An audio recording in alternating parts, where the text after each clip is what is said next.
Bienvenidos a la grabación oficial de tu proyecto de historia oral de la Fundación Rafael Hernández Colón. Bienvenidos a la Fundación Rafael Hernández Colón a una entrevista del proyecto de historia oral de esta institución. Hoy estamos grabando el 14 de mayo del 2024. Agradezco el trabajo técnico que está realizando el señor Julio González Olán. Les habla Geraldo Berrío, soy el director del Archivo Histórico de aquí de la Fundación Rafael Hernández Colón. Hoy es uno de esos días que, más allá de cualquier tema cotidiano, uno tiene que darle gracias a Dios porque hay momentos tan y tan especiales que Él te permite vivir, que marcan hasta cierto punto un antes y un después. Y hoy es uno de esos momentos que son un regalo del universo, porque tengo la gran bendición y fortuna de poder entrevistar a Gladys Rodríguez Solís. Es un honor y para beneficio de las personas que nos ven, tanto de Ponce como de otros municipios, como de cualquier otro lugar del mundo entero. Estamos hablando de toda una institución que ha hecho historia y sigue haciendo historia. Cuando hablamos del pan dulce de Ponce, pues viene a la mente pues esas manos magistrales que lo elaboran y ese lugar donde durante tantos años ha estado consagrando sus talentos. Pero vamos entonces a ir viendo estos detalles históricos en esta entrevista de historia oral. Nuevamente las gracias por estar con nosotros. Y pues Gladys, ¿dónde naciste? Nací en Adjuntas, Adjunta. en el pueblo de Adjuntas. Mis padres fueron Eduardo Rodríguez Sánchez y Adela Solís Cintrón.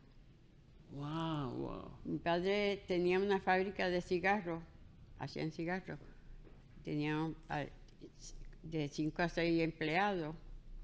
Y de pequeña, pues a mí me gustaba siempre estar detrás de él. Y de pequeña iba allí a la fábrica de él a ayudarlo. Nada, lo que tenía eran unos 5 o 6 años que iba a la escuela.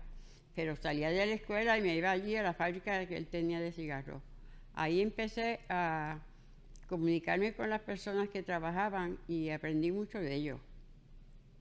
Y eran de distintos pueblos, no todos vivían en Adjunta, venían de otros pueblos a trabajar a la casa de mi papá, a la fábrica de mi papá. Pero de pequeña fui bien curiosa, me gustaba hacer cosas y a inventarme cosas. De hecho, a mis hermanitos, pues yo les hacía carritos con las ruedas de la salchicha y que antes no había, lo que había eran salchichas, de la salchicha yo le hacía las ruedas a los carritos y hacíamos carritos. Y siempre estaba inventándome cosas. Y en la fábrica de mi papá también le ayudaba mucho a mi papá en el trabajo que él tenía, porque él era el jefe, pero como tenía sus empleados, a mí me gustaba, era media entrometidita, me gustaba ayudarle a hacerle trabajo de lo que él hacía. Como ya yo estaba en el primer grado, ya sabía escribir. De hecho, ya cuando yo fui a la escuela, no fui a los 5 años, a los 6 años, fui a los 6 años, a primer grado, porque siempre fui bien despierta. ¿Cómo de qué año estamos hablando? Más o menos la fecha, ese periodo. Hace muchos años. Vamos a ver si me recuerdo de los años. Como la década del 40. Por ahí, Okay. bueno, yo me casé en el 52, o 51, por ahí. Yo creo que tenía que ser como en el 40, algo así. Porque mi hermano, fue cuando la guerra, ahora que me recuerdo. Ok. Cuando estaba en la guerra, que mi hermano mayor fue al ejército. Pero antes de eso, ya yo iba a la fábrica a ayudarle a mi papá. También había unos empleados que se dedicaban, le llamaban los cigarros. Tenían unas hojas que había que quitarle el pasote, lo del medio, el paslote, que le llamaban el paslote. Pues de principio pues yo me acostumbré a ayudarle a hacer eso, me gustaba. También los empleados hacían los cigarros y con una maquinita cortaban los cantitos para que el cigarro quedara derechito. Entonces a mí me gustaba ir para ayudarle a aparatar esa de eso, a volver a hacer, que podían volver a usarlos para los cigarros. También estando así con mi tío, que era uno de los empleados de mi papá, siempre estaba diciendo que cuando yo fuera grande yo iba a hacer mis muebles de cartón. Y él me decía, pero ¿cómo de cartón? Pues las sillas van a ser de cartón, que no se sienten, nada más que la gente vaya y crean que son sillas de verdad. También fui bien astuta y bien lista ayudándole a mis hermanos a hacer los juguetes. En sábado que no íbamos a la escuela, pues ya yo estaba en eso, ya yo tenía como 6 años. Le ayudaba a mis hermanos a hacer los carritos para que ellos se entretuvieran, porque antes no habían tiendas, cajos en las tiendas, o sea, había que hacerlo. Entonces yo le hacía los carritos con las latas de salchicha, hacía las ruedas, también hacíamos el palo de escoba, hacíamos las carretillas, le formaba el cajoncito y todo para que ellos cargaran piedras y cosas, porque no había juguetes, había que hacerlo. O sea, que de esa etapa de la infancia, pues los juegos involucraban mucho fabricarlos. Había que fabricarlos, sí. Wow. Mi papá mandaba a hacer los trompos, para el tiempo de los trompos, para el tiempo aquí se llama Easter. Pascua. De la Pascua, pues mi papá le mandaba a hacer a mis hermanos ya me olvidé el nombre. Los huevitos. Los trompos. Él mandaba a hacer los trompos para mis hermanos, y también para ese tiempo se lavaban chiringas. Entonces mi papá lo llevaba más arriba de la casa de nosotros, había un terreno bien grande y era alto, porque abajo, la gente iba subiendo, en la parte de arriba, había unas casas que le llamaban de los Rillán, que tenían un patio bien grande. Ahí nosotros íbamos a elevar las chiringas, pero las chiringas las hacíamos en casa. Pues yo le ayudaba a mi papá a hacer las chiringas a mis hermanos. Wow, eso es una artesanía. Sí, me gustaba siempre estar haciendo cosas. También cuando era el tiempo de Navidad, pues recuérdate que no había muñecas, pero teníamos que hacerlas. También con mi abuelita empezábamos a hacer muñecas. De ahí, como siempre fui bien lista haciendo cosas y averiguando, y como también estaba entre los empleados de mi papá, porque yo salía de la escuela y arrancaba para la fábrica de cigarros, y ahí también yo le llevaba café a los empleados, le ayudaba a hacer café para que ellos tomaran, y le llevaba café a mi papá. Pues con ellos aprendía también, como hablaba mucho con ellos, aprendí a hacer cosas que ellos hacían en sus casas. De ahí seguí en la escuela. Cuando ya yo tenía mis 12 años, entonces de mi casa bajaba a llevarle café a mi papá en una cafetera grande. ¿Verdad? Que en el camino tenía que parar porque era una distancia bastante larguita de donde vivíamos a donde estaba la fábrica. Me suena este relato tan bonito, que en verdad usted tuvo una niñez y una juventud bonitas.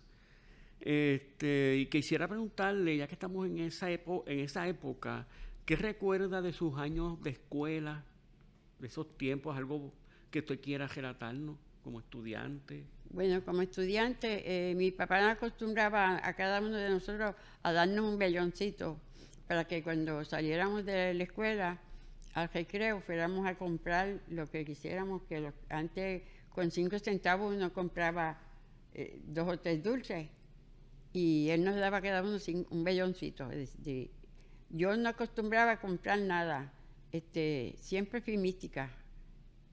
No me gustaba comer nada que la gente me diera, ni tampoco comprar. Los demás mis hermanos compraban dulces y se compraban a veces cosas que necesitaban, pero a mí no me gustaba comer dulces de nadie, ni que me dieran comida de nadie, no comían, a menos que no fuera de mi casa. Y guardaba el dinero, siempre tenía mi alcancita, porque cuando me gustaba preparar algo, pues entonces le daba ese dinero a mi papá para que cuando mi papá saliera a venir a Ponce a comprar materiales, me comprara frutas de acá de Ponce. Él nos llevaba, porque me encantaba hacer dulces. Entonces él me llevaba la guanábana, me llevaba mangoses, me llevaba que son bien agros. Tamarindo. Tamarindo. Y a mí con eso yo hacía dulces. Desde niña está. Desde niña Wow. me gustaba, porque en mi casa había una señora que antes tenían siempre dos personas, una que limpiaba y una que le ayudaba a mi mamá a cocinar. Mi mamá no cocinaba, pero sí le gustaba hacer dulce porque mi mamá, la mamá es española. Entonces, esos españoles saben hacer muchos dulces. Mi mamá sabía hacer muchos dulces que la mamá de ella le enseñaba. Y de ahí, pues yo estaba siempre detrás de ella, averiguando cómo ella tiraba los dulces, cómo los hacía. Pues entonces, cuando mi papá me traía fruta, yo la hacía bien, la desbarataba, la disolvía bien con azúcar y agua.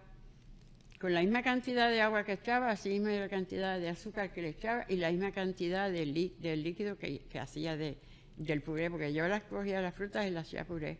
Y hacía dulce, mermeladita y también llevaban unos dulces en unos papelitos cuadraditos de distintos sabores. Pues yo quería saber cómo ellos hacían esos dulces y le dije a mi papá que averiguara cómo ellos hacían los dulces que quedaban así tan derechitos. Entonces mi papá me dijo, es que hay que traer una tabla de mármol, eso se hace en mármol. Pues entonces él me trajo un pedazo de mármol, me compró un pedazo de mármol acá en Ponce, y de ahí yo empecé a tirar dulcecitos, tiraba los dulcecitos y los partía. Porque siempre acostumbré a que yo veía que mi mamá le echaba la misma cantidad de cada cosa, lo mismo, pues aprendí a hacer dulces con ella. Y ya a los 10 o 12 años ya yo hacía dulces, mermeladas.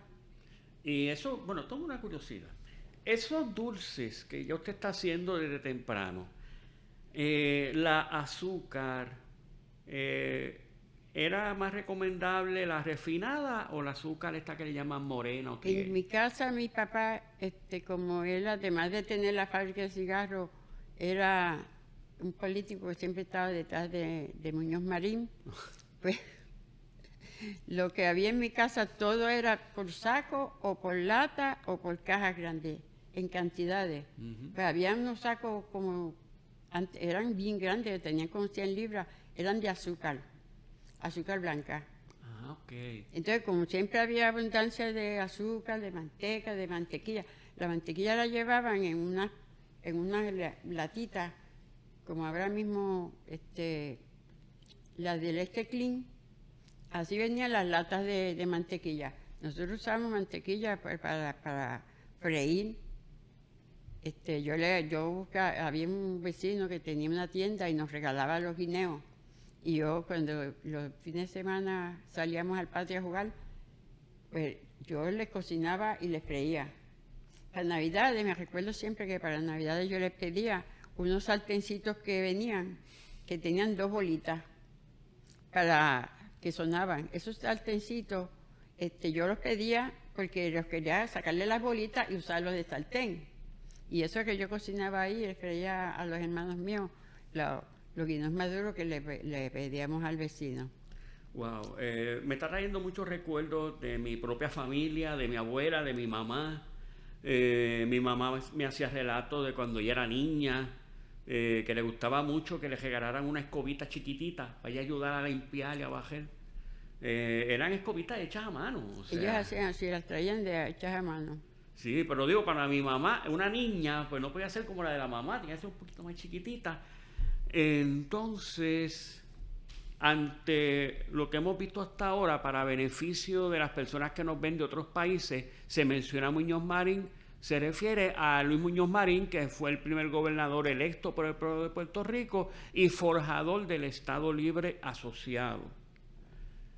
Y dentro de esa corrientes formativas que estamos viendo, ¿qué recuerda de eventos que unieran a la comunidad y al vecindario, como Navidad o Acción de Gracia? No sé si recuerda o vio eventos que unieran las familias, las comunidades. Pues allí para el tiempo de Navidad era bien, era algo que no es como ahora, que no hay familiaridad. Antes venía toda la familia. En mi casa era una casa grande. Ahora digo yo, como esta mesa, con una mesa grande, muchos asientos, porque venían cuando mi papá salía de pajanda, ahora se le llama pajanda, pero antes era jolgorio, que se iban a los campos a predicar y a buscar campaña, hacer campaña. Mi papá siempre iba con los que venían de San Juan, y cuando ellos regresaban al pueblo de la Junta, en mi casa era un festejar, que mi mamá le preparaba comida, pero eso era unos fricasés de conejo, cuando no eran de cabro, y ahí fue que yo empecé a aprender y a observar las cosas, la comida y los dulces que mi mamá le hacía a ellos, porque no habían postres que se compraban en panadería. Y mi mamá misma hacía su pan en mi casa. En mi casa se hacía pan. Mi papá mandó a hacer, que todavía está en mi casa, la estufa, pero antes era, no, se le llamaba estufa. Era un mueble grande que hacían de concreto. Mi papá lo hizo del tamaño de todo el ancho, lo mandó a hacer de todo el ancho en bloque, que era en cemento. Tenía como 5 o 6 estufas, porque se cocinaba mucho, porque donde venían esa gente con mi papá, esos políticos eran a festejar ahí, a comer. Pues para Navidad hacíamos lo mismo. Toda mi familia que vivía en Jayuya se reunían en mi casa a celebrar la Navidad. Era una cosa bien bonita, porque mis abuelos que estaban y mis tías venían y nos enseñaban a hacer también muñecas. Las muñecas no las hacíamos nosotras. No habían tiendas que venían que se compraban los juguetes. Pues las muñecas nos las hacía la abuela y las tías, nos hacían muñecas de trapo. Mi papá compraba, como viajaba mucho, acá a Ponce a comprar materiales, también llevaba unos faldos. Le llaman faldos porque iban en unos sacos grandes. No es como ahora que tú vienes y compras todo en caja. Antes venía todo en faldos de saco. Pues esos faldos grandes de saco llenos de tela. Allá habían telas de todas clases. Con esas telas mi abuela y mis tías nos hacían muñecas para Navidades. Pues de esas mismas muñecas era que se regalaban a los que venían, las hijas que venían de los primos y las sobrinas que venían a mi casa. Para Navidades era una fiesta bien bonita. Y el pueblo era una cosa bien bonita, porque cuando se mataba un cerdo, ese cerdo era para todo el vecindario. Sí, mi papá tenía, es que en mi niñez habían tantas cosas que recuerdo. Mi papá tenía, además de tener la fábrica de cigarros, tenía una cuerda alquilada, en donde él tenía ahí animales. Tenía allí animales de todas clases de animales. También sembraba tabaco y las cosas que se comían en casa, como vegetales y las legumbres, todo eso era hecho en ese terreno.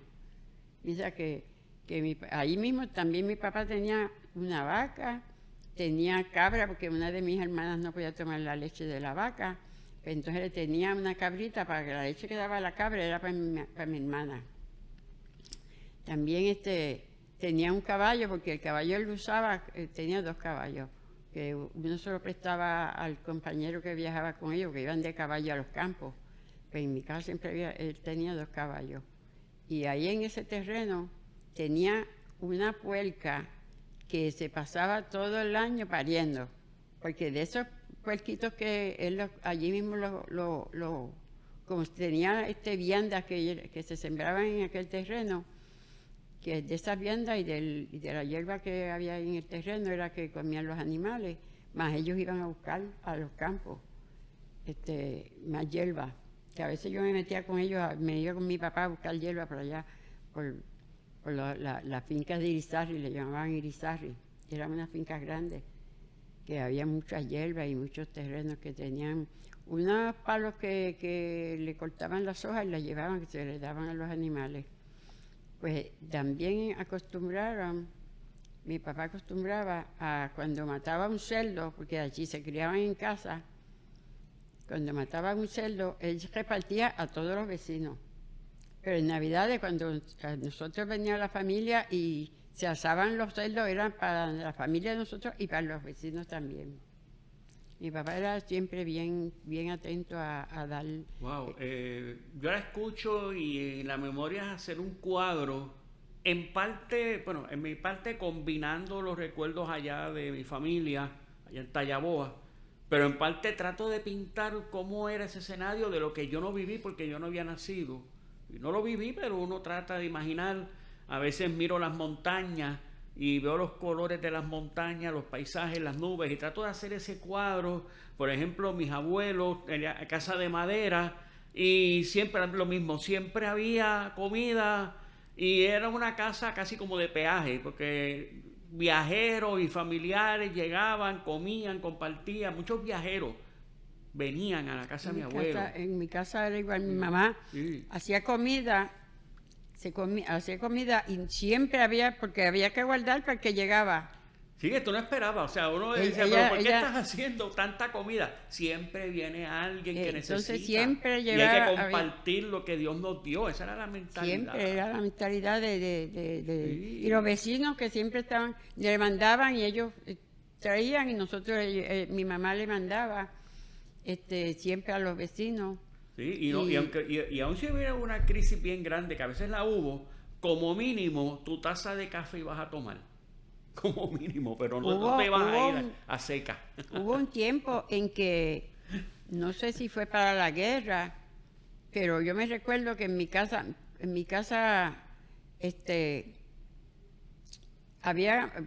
papi tenía mucha comida, siempre guardaba, porque en mi casa él la mandó a hacer, él la hizo él mismo, y le hizo un techo arriba que cabía una persona. Ahí dentro, allá arriba, nosotros nos trepábamos allá arriba porque tenía una escalera para subir, en el techo habían latas de manteca, había arroz, había de todo, y jabón y eso. Pues hubo un tiempo en que no había jabón, siempre recuerdo eso, que no había jabón para lavar, y mi papá, cuando llegaban así los amigos y llegaba la familia a buscar, pues siempre le daba.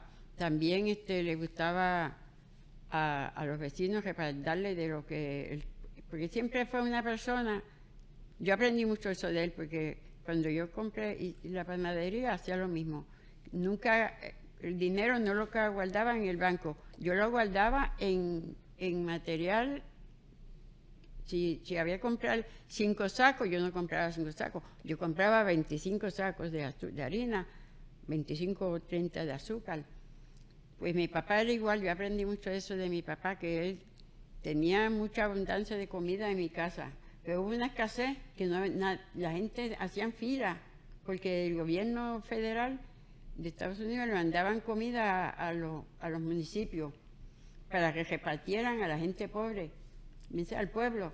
No sé si usted se acuerda de ese tiempo que alguien le haya contado, pero una vez en Puerto Rico que había una escasez, que no había comida, nada más que era la que venía no sé si fue que hubo un ciclón, la prera, que le llamaban la prera.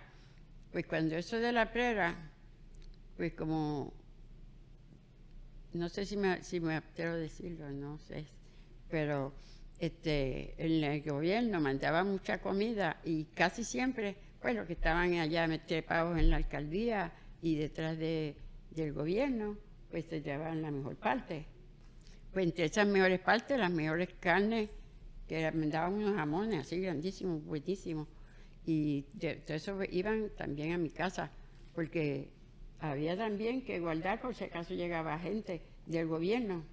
Sí, para efectos de los que nos están viendo, esos programas de ayuda social fueron desarrollados por iniciativa del presidente Franklin Delano Roosevelt, y aquí en Puerto Rico eso llegó por vía de esos programas sociales que estaban bajo la sombrilla, por llamarle así, del Nuevo Trato, que fue esta política pública de que cuando llega la Gran Depresión, pues entonces el gobierno federal, en vez de estar como un ente aparte, interviene, respetando la iniciativa privada, pero interviene en el desarrollo económico y en los programas sociales para frenar los efectos de la depresión en términos de una crisis económica, y eso también benefició a Puerto Rico, y Luis Muñoz Marín fue uno de los que más intervino a favor del pueblo de Puerto Rico en esos tiempos de esos programas del Nuevo Trato. Viendo ese desarrollo en su vida, una etapa envidiable, me imagino que la extraña mucho. Yo viví esa vida Sí. en que la gente se quedaban sin comida, hacían filas para ir a la alcaldía a buscar de lo que repartían, y hubo mucha escasez. Siempre recuerdo lo del jabón, no sé por qué, me viene siempre porque como uno usaba tanto el jabón para bañarse, para lavar la ropa, pues eso fue una cosa que nadie tenía, ni en las tiendas, ni ningún sitio. Los que estamos viviendo, tanto mi generación como la anterior, no sabemos lo que fue la Gran Depresión. Sabemos lo que hemos leído en libros, pero la mejor fuente son los relatos así de historia oral, que la persona nos dice de su propia vivencia, de su corazón, de su alma, lo que fue la Gran Depresión, que es algo que son tiempos adversos que ponen a prueba la calidad humana de uno y la capacidad de resistencia, porque no solo fue el golpe de la Gran Depresión en la década del 30, sino luego cuando llega la Segunda Guerra Mundial, en la década del 40. Que usted vivió esas épocas y esa época de la guerra la viví. Si hay algún recuerdo que tenga que quiera compartir. Pues de mis hermanos que eran menores, todavía no tenían los 18 años, los dos mayores, Eduardo, que le llamábamos, se llama Eduardo, y el César, los dos fueron al ejército, pero yo digo que fueron obligados porque todavía ellos no tenían los 18 años. Uno de ellos tenía 16, Eduardo ya tenía los 18. Fueron a la guerra. Cuando eso de la guerra, eso fue terrible porque además de que hubo guerra, que hubo hambre, que se veía a la gente con mucha necesidad. Había mucha necesidad en ese tiempo, en esa época. Ahí fue donde, no sé si fue por el tiempo de esa época que vivimos, que yo hacía cosas, me inventaba juguetes y me inventaba comida y mandaba a mi hermanito más pequeño. Yo hacía los dulces, pero nosotros no nos comíamos, pero yo los vendía, yo los mandaba a vender, no era de regalo, era para venderlo. Una empresaria desde yo la cuna. aprendí, ya a los 10 o 12 años ya yo hacía donas. Las donas. ¿Y esas donas qué receta era, si se puede saber? Pues eso es azúcar, mantequilla, yo le echaba azúcar, mantequilla, huevo. También los huevos estaban de más, había mucha abundancia de huevos, porque en mi casa habían siempre muchas gallinas y habían gansos. Y los gansos ponían unos huevos bien grandes, a mí me gustaban porque no tenía que estar abriendo muchos huevos, con un huevo nada más yo hacía la mezcla. Y aprendí, también fue que mi mamá, como sabía ya hacer todas esas cosas, pues yo estaba siempre velándola lo que ella hacía y yo aprendí a hacer donas, pero yo no las hacía para regalar, yo hacía las donas para vender. Mi hermanito lo mandaba a venderlas y la gente las compraba porque era a chavo, imagínate. Ay, Dios mío, si yo consiguiera donas a chavo hoy. Y de pequeña también fui media negociante porque lo que hacía no lo hacía de gratis, lo hacía para venderlo. También aprendí a hacer las donas, el flan, nunca aprendí a hacerlo, que mi mamá no me dejaba aprender a hacer el flan porque había que hacer un azúcar, que cuando ese azúcar caía, donde cayera así era en la madera, ahí se quedaba la mancha, y si te caía en la mano, ahí se quedaba pegada hasta que se enfriaba y quedaba el roto en la mano, en las quemaduras, unas quemaduras. Pues el flan nunca mi mamá, pero los demás dulces aprendí a hacerlos con mi mamá. Me gustaba estar, pero yo los hacía los sábados y los domingos en el patio de mi casa que iba con mis hermanos. Nosotros éramos 13 hermanos. De los 13 murieron 3, quedamos 10. 5 varones y 5 hembras. Pero la mayor era la que nos cuidaba. Esa no tenía tiempo de irse con las otras 3 hermanitas mías. Las otras 2 hermanas mías éramos 3 más o menos de la misma edad. Yo tenía más o menos 8 años, la otra tenía 10. Nos llevábamos como 12 años. La más pequeña estaba Luz Neida, yo era la menor. Luz Neida era 2 años mayor que yo. Y Érida, que era 2 años menor que yo, y Luz Neida mayor que yo, 2 años. Pues las 3 nos íbamos a jugar con los nenes, teníamos que ayudarle a cuidar a los nenes que eran pequeños, mis hermanitos. Pero los cuidábamos jugando de mamá y de papá y hacíamos comida. Pues la que se ponía a hacer la comida siempre era yo. Le hacía comida, le O sea, que usted aprendió en la casa tanto a hacer la comida como el postre. Ah, o sea, que no fue en otros lugares, sino en la casa desarrolló todas esas recetas. Todas esas recetas. Después de seguimos creciendo, mi papá trajo una señora de Ponce que iba los sábados a mi casa a enseñarle costura a mi hermana mayor, a enseñarle costura y enseñarle a bordar. Pues la entrometita de Gladys estaba también a cabo de la señora para que me enseñara a mí también a hacer. Pues ya yo aprendí con ella a hacer mi ropa, empecé a hacer ropa. Por eso que mi papá llevaba los sacos de tela, y yo y los faldos, de muchas telas de distintas clases. Desde ahí nosotros cogíamos para hacer las ropas. Pues yo aprendí ahí a coser también. Oye, y cuando hacían la ropa, ¿ustedes tenían patrones o ustedes mismos a ojo? Pues no, la señora lo que hacía era que si era que no quería enseñarle a hacerle a mi hermana una blusa, si era para pequeña, para nosotras pequeñas, porque le enseñó a hacer trajes de nenas también, eran unos papeles. Mi papá le llevaba un rollo de papeles para que ella cortara, y entonces se lo ponía en la ropa encima, y ahí le cortaba la ropa a uno, el papel. Que ella misma hacía el patrón. Hacía un patrón. Yo creo que mi mamá hubo una época que estaba bien eso, bien metida y compraba unos patrones que vendían. Después de eso, cuando yo más grande, a los 18, 19 años, ya vendían patrones. Pero la señora esa que venía de Ponce, ella misma hacía los patrones. Nos paraba y cogía el papel, nos lo trepaba encima, nos los pinchaba y hacía el patrón con los papeles que mi papá le compró un rollo de papeles. De ahí aprendí yo también a hacer los patrones y empecé a hacer lo mismo. Con las muñecas, yo hacía los trajes de las muñecas. Las tiraba así en el piso y empezaba a hacer el patroncito.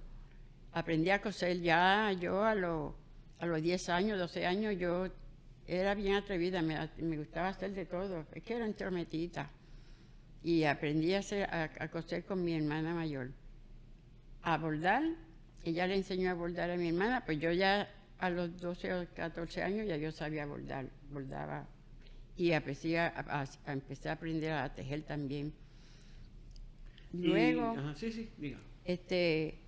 Eso me ayudó mucho, que la ropa, como no se compraba ropa afuera, había que hacerla o mandarle una costurera que las hiciera. Pues al nosotros empezar a crecer, ya mi hermana mayor nos hacía las ropas y nos las bordaba, hacía unos trajes preciosos. Pues de ahí fue que yo aprendí a hacer también ropa. De hecho, antes de casarme, ya yo hacía trajes de novia. Wow, y eso de novia que mencionó, cuando en el barrio había una boda, ¿cómo era eso? ¿Cómo se celebraba? ¿Todo el mundo se integraba a la fiesta? Allí el barrio completo iba a las fiestas, y las fiestas eran buenísimas. Eso, cuando se casaba alguien, eso, el pueblo completo, yo me imagino cuando se casó mi hermana mayor, no hubo gente que no fue a esa boda, de todo el pueblo estaba en la boda. Eran comida, desde que amanecía, era la gente llegando, era comida, almuerzo, ellos comían dulces, porque ya mi mamá tenía los dulces hechos. Cuando mi hermana mayor se casó, eso fue un festejo grande. Pero había gente, iba todo el mundo. Eso era, yo decía que el barrio completo se metió en mi casa. Y la familia también que llegó. ¿Hay algo más que usted recuerde de Ajuntas que quisiera inmortalizar o algún recuerdo familiar que quisiera pues que recordemos?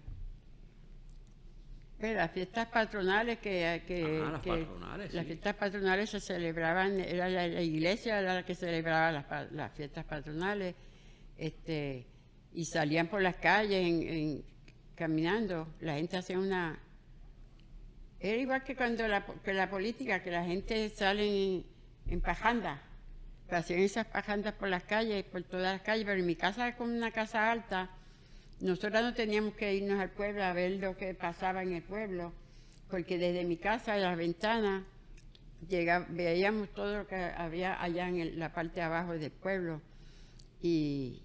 Pero eran fiestas patronales que también se hacían, ya yo me acuerdo, pequeñas hacían fiestas patronales, pero no eran fiestas eran fiestas de la iglesia. La iglesia era la que formaba esas fiestas. Y las comparsas y todas esas cosas.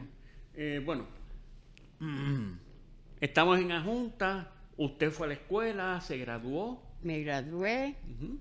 después que me gradué, llegué hasta cuarto año. Muy bien. Y cuando fui ya estaba enamoradita a los 4 años. Y cuando mi papá, yo quería que fuera a Río Piedra a estudiar, mi hermano también, porque yo lo que quería estudiar era enfermería, pero mi hermano mayor decía, no, como él era soldado, no, que yo no quiero que tú seas enfermera, que las enfermeras abusan de ella, las enfermeras no, yo no quiero. Entonces mi papá me mandó a Río Piedra con casa de una de mis tías, por parte de mi mamá, para que yo fuera a estudiar en la universidad. Y de hecho, estudié el primer semestre, pero como ya antes de eso, pues ya yo me había casado y cuando mi papá me mandó para estudiar allá, ya yo tenía una nena, era la primera, la Brunilda, pues se quedaron con la nena y me mandaron a mí a estudiar.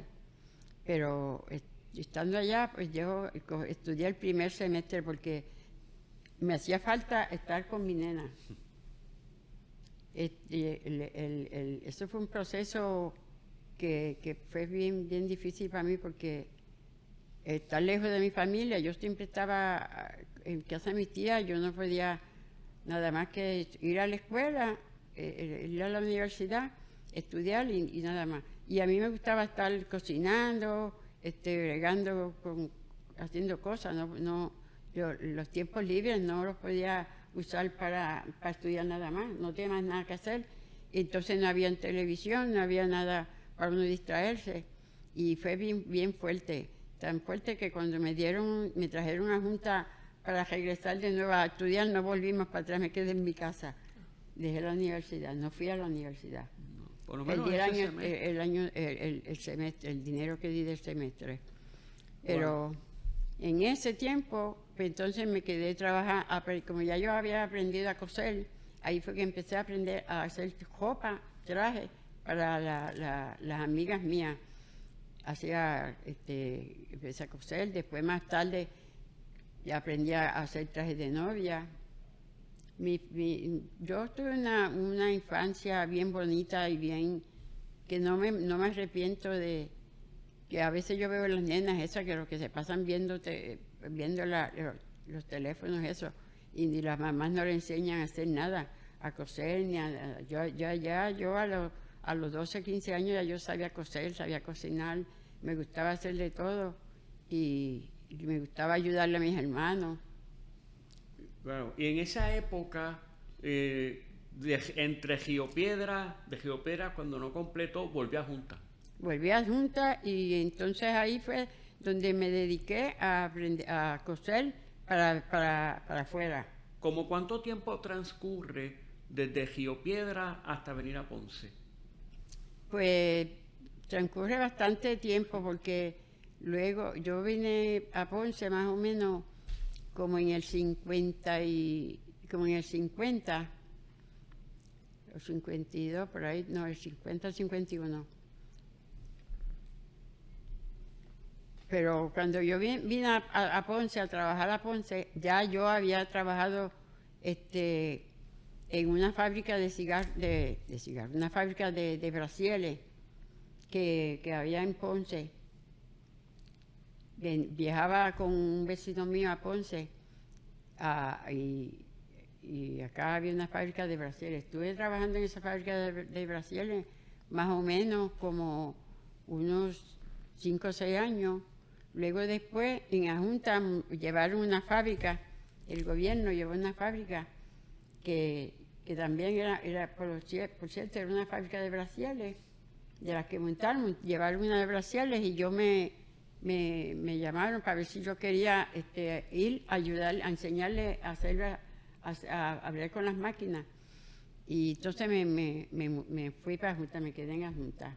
Yo viajaba todos los días, pero entonces me quedé allá en la Junta. En eso, ahí en la fábrica de brasieles, yo era supervisora, le enseñaba a las señoras a hacer, a ver con las máquinas, a coser. Después de ahí, en eso me casé, estando trabajando ahí, estando trabajando en la fábrica de brasieles, me casé y estuve el primer hijo. Después que estuve mi primer nene, pues decidí volver a Ponce. Quería venir a vivir a Ponce, porque me gustaba más la vida de acá.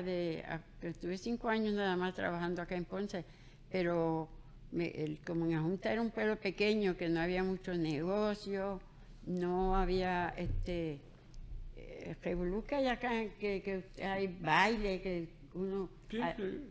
Allá si tú ibas a bailar tenías que bailar en una casa familiar que hicieran un baile, pero acá pues ya habían sitios que nosotros pues los sábados nos íbamos a bailar. Pues cuando me casé, que no le dije a mi esposo que tratara ya él trabajaba en la Junior Carvay. Ya existía la Junior Carvay cuando yo me casé. Y mi esposo vino del ejército y consiguió trabajo rápido en la Junior Carvay. Estuve ahí trabajando en la Junior Carvay y yo acá en la fábrica de Emily, le llamaban la fábrica, se llamaba Emily. La fábrica de brasieles en la Junta sí. Se llamaba Emily. Pues ahí, como a mí me gustaba más Ponce que la Junta, porque en Ponce como que había más movimiento, pues le dije a mi esposo que no viajara tanto y que tratara de comprar una casa en Ponce. Entonces fue cuando empezaron a hacer las casas de San Antonio, que se pagaba poquito, las casas eran baratísimas. Y mi esposo, lo que vimos de pronto para la casa fueron 45 pesos para separarle la casa. Y entonces de ahí, como yo también ya hacía ropa en mi casa, y yo siempre fui bien económica, aprendí a economizar, pues tenía un dinerito guardado. Yo le dije a él, tan pronto hagan la casa, consigan la casa, vamos a comprar en Ponce, yo quiero irme para Ponce.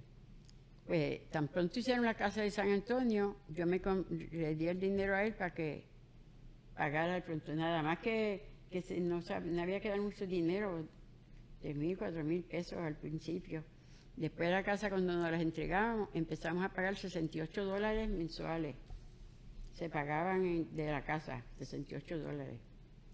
Y me vine a vivir a Ponce con el nene mayor, que se llama Walter. Empezamos a vivir ahí.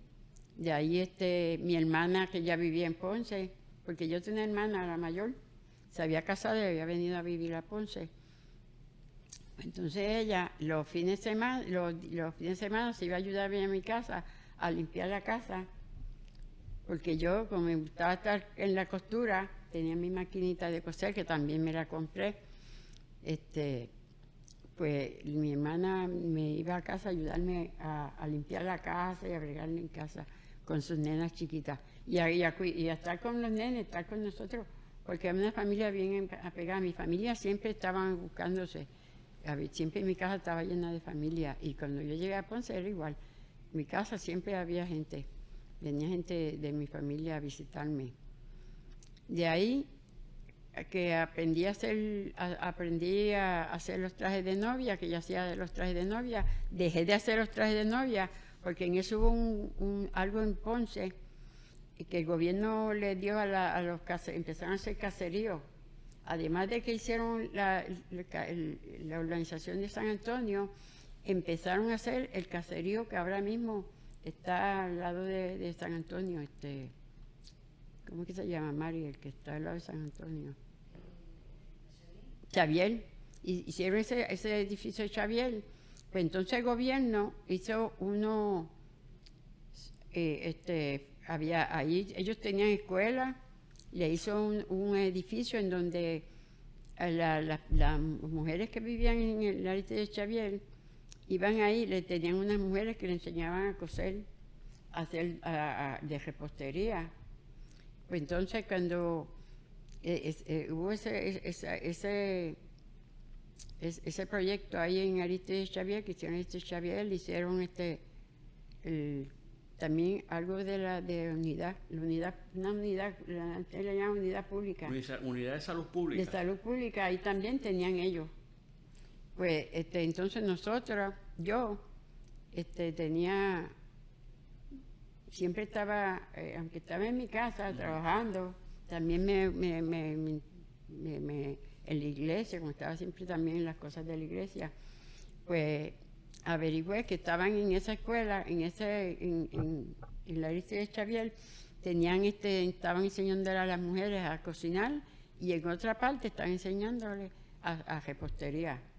Cuando yo averigué eso de la repostería, como a mí me encantaba hacer tanto dulce, rápido vine a ver si yo me metía, como que vivía acá en la Aristides Xavier, pues conseguí que una de mis parientes viejas que vivían en la Aristides Xavier, ellos me pusieron como que yo vivía ahí con ella y me puso la dirección de la Aristides Xavier. Y yo fui a coger clase ahí de repostería. Ahí aprendí a hacer los bizcochos de novia. Wow. Ese fue entonces de ahí de los bizcochos de novia, olvídate que después que yo estuve 2 años ahí con esa señora cogiendo, y esa maestra muy buena, enseñando a hacer repostería, aprendí a hacer los bizcochos de novia, me dediqué a eso. Estuve muchos años los nenes tan pequeños, mi esposo trabajaba en la Calvay y yo hacía entonces bizcochos de novia para afuera. Me dediqué a eso, estuve mucho tiempo haciendo bizcochos de novia. Entonces, en eso fue cuando vino el tiempo de la panadería, que ya mis nenes estaban grandecitos. Walter Walter estaba como en 7º o 8º grado, y Leslie, que era el más pequeño, ya tenía 4 años. Y en ese tiempo, pues veníamos aquí a Bélgica a comprar pan, que entonces estaban haciendo el pan dulce. Porque el pan dulce primero lo hacían en la villa. Cuando yo viajaba de Junta a Ponce a trabajar, entraba a la villa a comprar pan dulce. Pero como ya yo había aprendido a hacer pan en mi casa con mi mamá, yo hacía pan dulce en mi casa también. Aprendí con mi mamá a hacer el pan. Porque mi papá cuando mandó a hacer aquel anafre grande de concreto, le hizo un hueco donde bajaba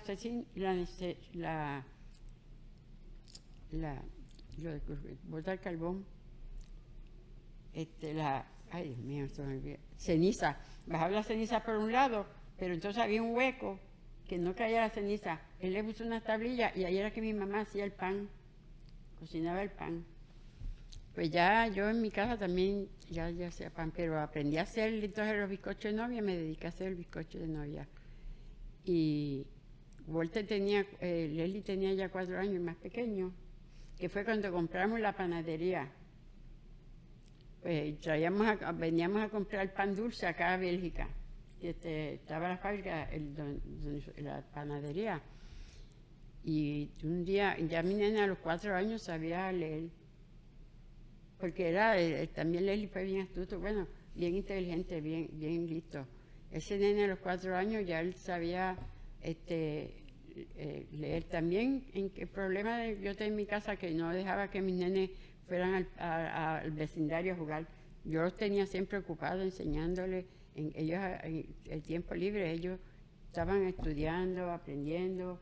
El juego de ellos era aprender como yo aprendí, mirando, así mismo yo le enseñé a ellos que tenían que, pues ya ese nene a los 4 años ya sabía.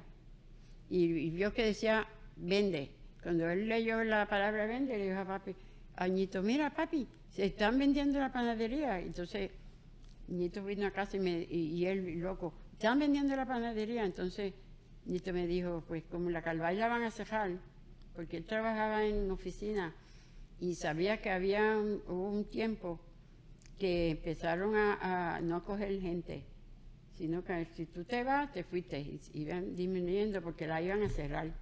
Ya mi esposo sabía que iban a cerrar y ya entonces él me dijo, como ya tú sabes bregar con bizcocho, pues el nene quiere que le compre la panadería, el Leslie quería que le compraran la panadería, compraron esa panadería.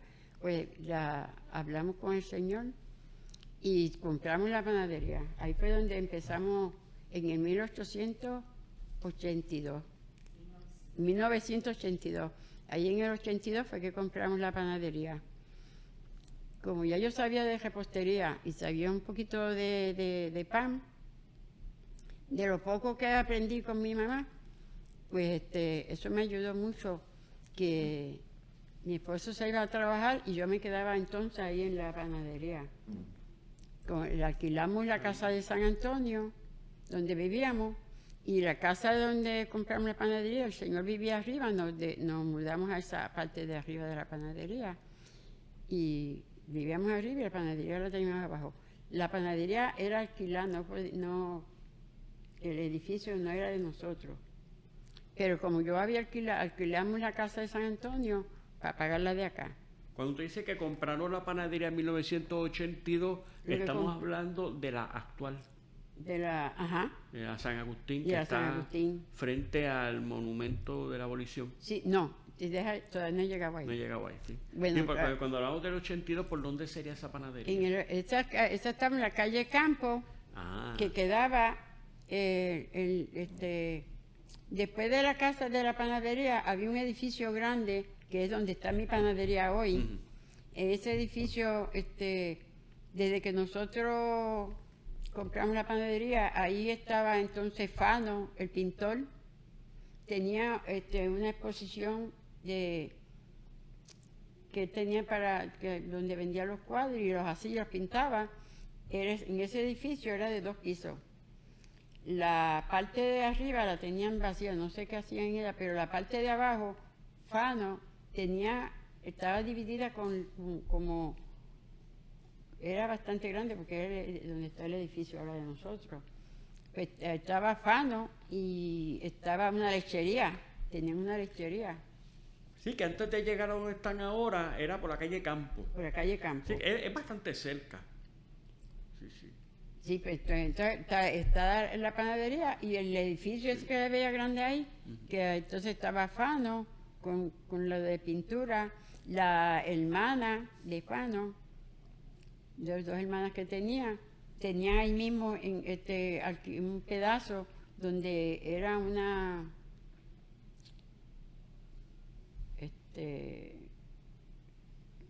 que sacan copia de eso. ¿Fotocopias? No, pero era que antes hacían una imprenta. Una imprenta. Estaba la imprenta y después de la imprenta había otra puerta que la usaba Fano para hacer sus pinturas y venderlas. Y en la esquina de acá había una lechería. Ese espacio era bastante grande. Pues ahí nosotros empezamos, cuando empezamos la panadería, compramos la panadería y luego para hacer la panadería, tener la panadería, nosotros tuvimos que hacer un préstamo al Banco Popular. El Banco Popular, como Ñito era que trabajaba en la Calvay, era de los que llevaba el dinero que se pagaba a los empleados de la Calvay, Ñito era el que se ocupaba de sacarlos del banco y llevarlos a la Calvay. Antes le pagaban con dinero en efectivo a la gente, después fue a lo último que empezaron a pagarle con cheque. Claro. Pero al principio era con dinero. Como ya Ñito tenía esa relación en el banco, pues le hicieron el préstamo para comprarle al señor la panadería. Pero no el edificio de la panadería, sino nosotros lo único que compramos fue el nombre de la panadería. Porque la panadería tenía donde se vendía, la parte de atrás eran las máquinas. Lo único que de máquinas que teníamos eran 2 hombres, que eran los que hacían el pan y el horno. Y había una pileta grande que era el fregadero, que nosotros si compramos, tuvimos rápido que llegar, empezamos a romper y a hacer cosas nuevas. A las neveras de la parte de la panadería también estaban bien obsoletas, viejas. Pero él primero nos las vendió pegándole el edificio. Me recuerdo que eran 70 pesos mensuales que le pagábamos por el alquiler. Pero lo que había dentro de esa panadería, eso todo era obsoleto, viejo, dañado. Y entonces yo conocía también cerámica, porque a pesar de que yo trabajaba y cuidaba a mis nenes, no dejaba nada que no aprendiera. Yo aprendí a hacer cerámica, aprendí a hacer macramé. Tenía mucha cerámica hecha que hacía bonitas en mi casa para los adornos míos.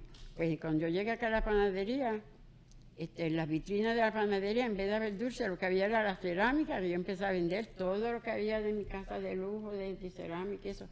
Empecé a venderla ahí para sacar dinero, porque en esa panadería él nos dijo que se vendía muchísimo dinero, no se vendía.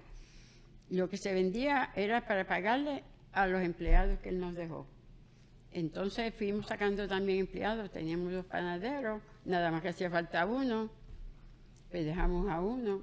Los empleados que tenían 2 en el frente, no hacía falta tener uno corneaba, la cogimos con 2 panaderos y 3 muchachos más trabajando, que trabajaban sacando el pan y una en el frente. Y en ese tiempo ya se llamaba San Agustín. Y desde entonces se llamaba San Agustín. ¿Ese nombre se lo dio ustedes? No, se lo dio el que nos la vendió. Ah, ya tenía el nombre. Ya tenía el nombre. Antes de ustedes llegar. Antes de nosotros llegar. Pues, le dejamos el nombre y ahí empezamos, mi yerno, mi hija mayor ya se había casado y el yerno trabajaba en el gobierno. Nos ayudó mucho a romper y a sacar todo lo que había viejo y a traer cosas nuevas, neveras nuevas y la maquinaria, porque antes hacían el pan a mano, todo era a mano y no había, no es como ahora que tenemos todo con máquina. Entonces el yerno mío, mira que en San Juan la panadería todas tienen máquinas, pues vamos a empezar a comprar máquinas para traer aquí, cosa que no tenga el panadero que está haciendo el pan, se le haga más fácil, porque él tiraba la masa, la amasaba, ahí. Las masas las tiraba en yo le llamaba una bañera, que parecía una bañera, aún todavía yo la guardo, la tengo de recuerdo. Tiraban la masa ahí que se hacía, y de ahí la sacaban, y encima de la mesa dándole, era que se sobaba, no había sobadora. Ellos la sobaban ahí a mano.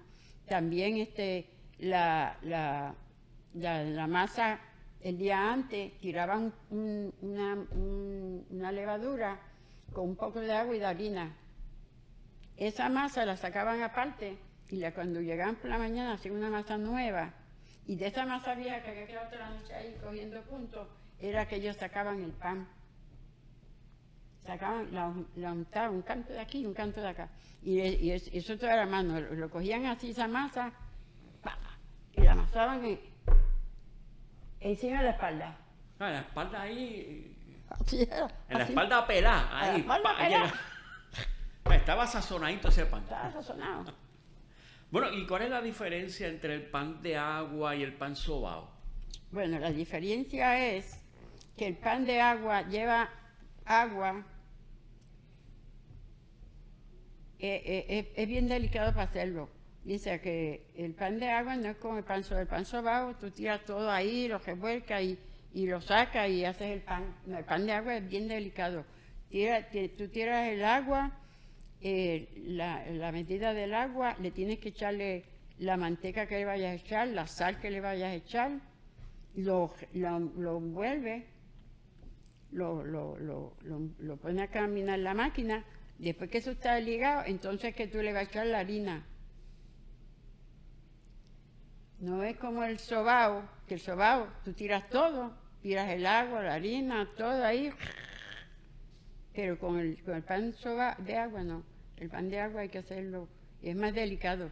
Cuando tú lo partes, pues el sobao, tú partiste, lo tiraste a la maquinita, te tiró el bollito y ya. El pan de agua no. El pan de agua tú lo cogiste la masa, la amasaste, la pasaste a otra máquina donde se amasó y de ahí tú cortas un canto y lo vas poniendo en libra y lo pones así unos bollitos.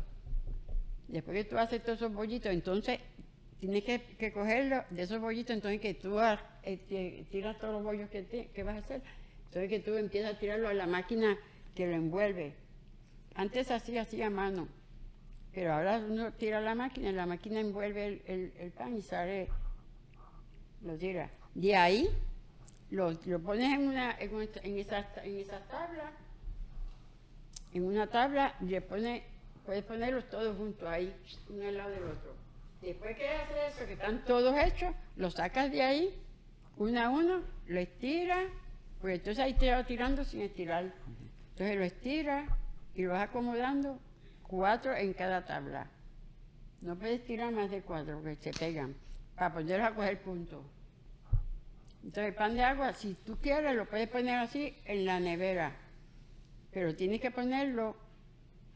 Ahora se pone en el freezer, se ponen juntos, pero antes había que poner la nevera separado. Y el que vas a poner a coger puntos, pues entonces lo dejas afuera. El que vas a poner para el otro día, pues lo dejas separado. Cosa que si coges un poquito de punto ahí dentro de... Cuando dice coger punto, ¿qué significa? Coger punto es que el pan va a crecer. Ah, ok. Cuando el pan empieza a inflarse, para que se infle, ahí que va a coger punto es que va a inflarse. El dulce no, ni el sobao. ¿Y el pan dulce es diferente a los otros dos? Entonces, el pan dulce es bien distinto. Tú lo hiciste y así mismo como está, lo puedes poner en la nevera y al otro día lo puedes hornear o lo puedes a coger punto. Entonces, ese es igual que el de agua. Lo pones a que coja punto afuera. Está más o menos unas 5 o 6 horas. Luego, del pan sobao está el pan dulce y el pan sobao. Nosotros no hacemos pan sobao. Nosotros hacemos pan dulce porque se echó a ligar todo, se hizo ya. El pan sobao es distinto. El pan sobao tú haces como antes. Se hace una masa el día antes. Se tira por la noche un poco de harina, se lleva la levadura que se va a echar y entonces ese pan se saca de ahí, se pone aparte y de ahí se coge un canto y un canto del que se hace en el momento que vas a hacer el pan. Pero tienes que hacerlo el día antes, tener el gran pan viejo. Y es una masa vieja, no es pan viejo, una masa vieja. Se ligan esas dos masas y ahí es que se hace el pan sobao. Es bien distinto al pan dulce. Y tenemos también la repostería, que están las donas que me mencionó. Y yo siempre me acuerdo que a mi hermana le encantaba un postre, que es sopa bojacha. No sé si se acuerda de ese. Ay, de la sopa bojacha. Sí, así dicen ese dulce. Pero ese es el bizcocho. Después que tú haces el bizcocho, Ajá. Lo mojas con brandy. Yo los mojo con brandy. Yo acostumbro a la gente a mojarlo con brandy. Hay gente que lo moja, antes era con anís. El anís es mucho más caro que dice, más difícil de conseguir que el ron y que el brandy. Después se mojaba con anís y si no, con ron, cualquier marca de ron. Yo acostumbro a usar siempre todas mis, como hice dulce de novia, los bizcochos de novia no se mojan con ron ni se mojan con anís, se mojan con brandy. Pues mis dulces en mi panadería yo los mojo con brandy. Las sopas bojachas se mojan con brandy. ¿Hay alguno? Que viene siendo, se coge por ejemplo, una libra de azúcar, que viene siendo 1 litro de agua. Se pone el litro de agua y el litro de azúcar. Se pone el hervir. Cuando se está hirviendo se deja enfriar, entonces se le echa la media taza o la taza de brandy, se hace el sirope, y ese sirope que uno hace es el que va a mojar las sopas bojachas. Son riquísimas. Mis sopas bojachas son bien famosas porque se hacen con brandy. Sí, algo elegante. Antes se mojaban con anís, pero hay gente que le gusta con anís. ¿Y tiene alguna anécdota de otros postres que usted ha hecho que usted considera que es un postre especial o que es de usted nada más? Que usted diga, Bueno, este postre se hace aquí en la panadería y es solamente nosotros que lo hacemos. Pues de la panadería, las Mallorca, la receta de las Mallorca me dio mucho trabajo aprenderlas a hacer. Entre una de mis empleadas y yo empezábamos hasta que dañamos más y hicimos las Mallorca. Las Mallorca de mi panadería fueron bien famosas. Ahora que ya no se hacen porque la que las hago soy yo y ya no me dejan que vaya a hacerlas. Pero si comparte la receta, seguimos. Pero el otro dulce que se vende muchísimo en mi panadería, que es bien famoso, es el diplomático. ¿Qué es eso? El flan bizcocho y el diplomático. Eso, no sé si alguien lo inventó antes que yo, pero cuando yo hacía bizcocho de novia, pues mi bizcocho de novia, cuando yo lo mandé a hacer, me lo hicieron que sabía un pedazo a piña, otro pedazo a un sabor y otro. Cuando yo empecé a hacer los bizcochos de novia, hubo una vecina que me dice, mi nena quiere un bizcocho para la boda, pero lo quiere que tenga sabores, distintos sabores. Y a mí, me recordé de mis bizcochos, pero que mi bizcocho de novia mío no eran pedazos de bizcochos de distintos sabores. Pero entonces yo dije, espérate, pues vamos a hacerle el bizcocho de novia a esa nena, se lo tengo que hacer, yo me lo invento. Entonces yo hacía los bizcochos, hacía el sirope, mojaba, y hacía el sirope y mojaba de distintos. Yo le dije a ella, ¿de qué sabores tú quieres el bizcocho? Pues ella me dijo, pero quiero que sepa brandy, que quiero que sepa a qué sé yo qué más. Pues entonces de ahí fue que yo saqué el diplomático. Yo dije, ya pues te voy a hacer un diplomático. Te pongo bizcocho a sabor a bizcocho. En el medio te pongo un pedazo que sea, que no sepa, vamos a poner que sepa, sabe a vainilla, porque que sepa a limón, o que sepa a piña. Cuando llegué acá a la panadería, no le hice bizcocho el diplomático original como yo lo hacía de distintos sabores, de distintos bizcochos, que hacía los bizcochos, los partía y los partía y después los trepaba uno encima de otro con distintos sabores. No, cuando vine a la panadería yo dije, hago con vainilla y con vainilla. En el medio le pongo canela, lo mojo con canela, pero después que tengo ese bizcocho hecho, entonces empecé a tirarle en vez de hacer flan, como si fuera a hacer un flan, hacía la mezcla del flan, se lo tirábamos. De ahí empecé a inventar el diplomático.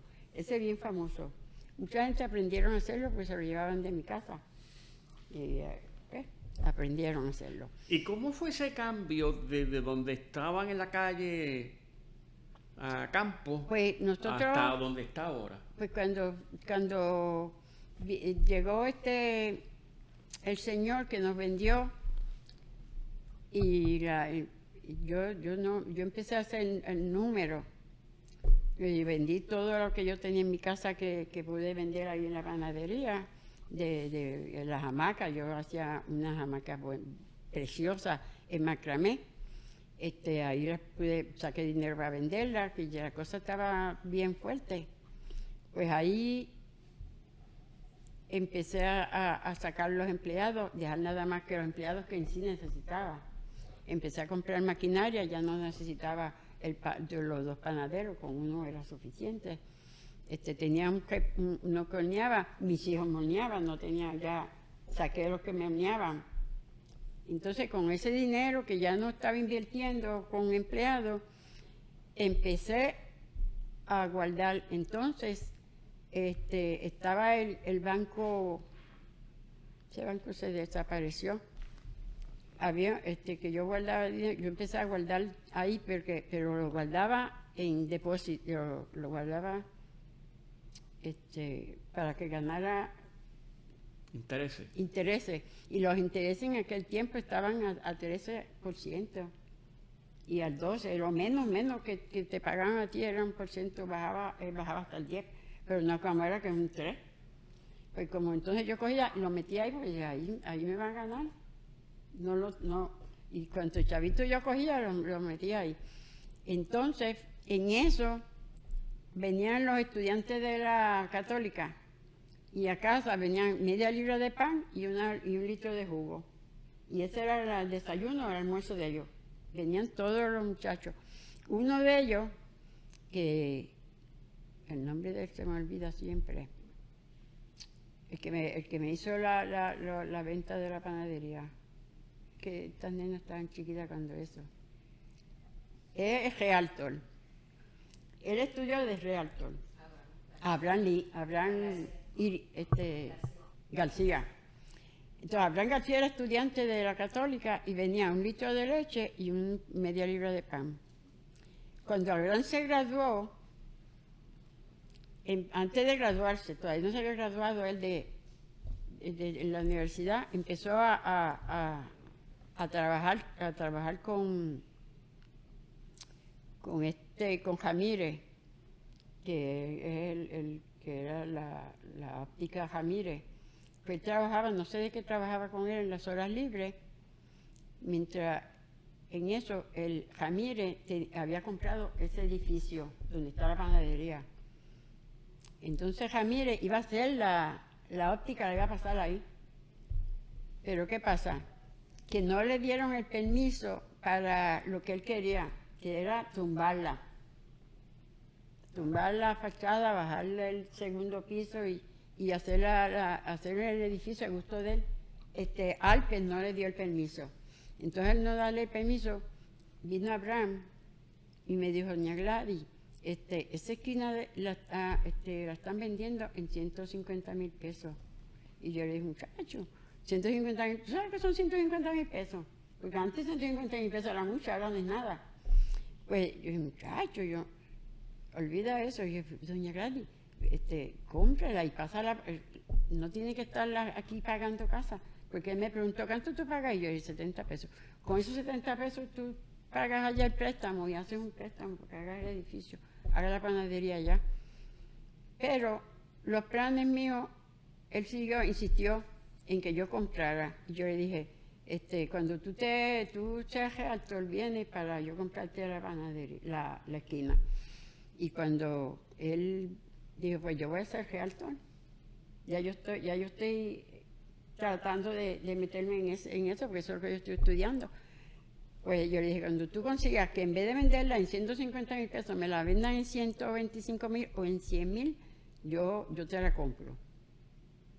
Venían compradores y él no le vendía a nadie porque quería dejármela a mí. Pues él llegó a un momento en que la bajó, me dijo, doña Gladys, se la voy a conseguir en 125,000. Pero como ya yo tenía dinero ahorrado, pues yo le dije, vamos al banco a ver si me prestan para comprar el terreno. Porque recuérdate, yo voy a comprar esa estructura, pero yo no sé si yo puedo pasar la panadería ya. Porque entonces tengo que que dividir, sacar lo de arriba, mandarlo a abratar, empezar a limpiar todo eso. Recuérdate que eso ahí era una... Bueno, la cosa fue que compré el terreno en 125,000 pesos, conseguí que él me lo conseguía en 125,000. El banco me prestó 125,000 pesos porque ya yo tenía dinero allá guardado. Entonces seguí pagándole al banco y acá los 70 pesos. Pero estuvimos ahí para yo conseguir un préstamo para hacer la panadería allá, porque yo no quería ese edificio, yo quería abaratarlo. Pero no es baratar el edificio, sino hacer mi casa allá arriba. Pues yo, si yo hago mi casa allá arriba, pues entonces puedo vender la de San Antonio. Pues entonces mandé a hacer un plano, que me recuerdo que me costó $600, mandé a hacer el plano, lo llevé, me lo estaban aprobando, donde tenía la casa arriba y la panadería iba a ser abajo. Teniendo ese plano, no sé si fue un temblor de tierra o qué es lo que pasó, una noche amaneció todo el lado que llega a la calle Campo, que era en ladrillo, todo ese lado había caído allá adentro. Ya yo había limpiado todo, por si acaso para hacer la panadería, que si me daban el permiso, porque esa otra cosa no me daban, había que el permiso. Pues cuando el revolú ese fuimos, yo dije, gracias a Dios la Virgen, que fue de noche, no fue de día. Porque de día todo esto aquí lo llenaban de carros. Y si en vez de caer para allá, yo se caído para afuera, yo perdía la panadería. Porque entonces todos esos carros iban hasta acá. Entonces empezamos, esos ladrillos empecé a sacarlos, pero no los regalé. Empecé a vender ladrillos.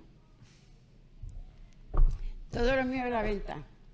Entonces saqué los ladrillos, los guardé bien y seguí y volví otra vez allá a Alpe. Cuando voy a Alpe le explico lo que me ha pasado con Alpe. Entonces dijo que no podía fabricar, que tenía que ese mapa, pero yo había mandado a hacer para hacer la casa arriba. Sí. No la panadería, porque ya la tenía abajo.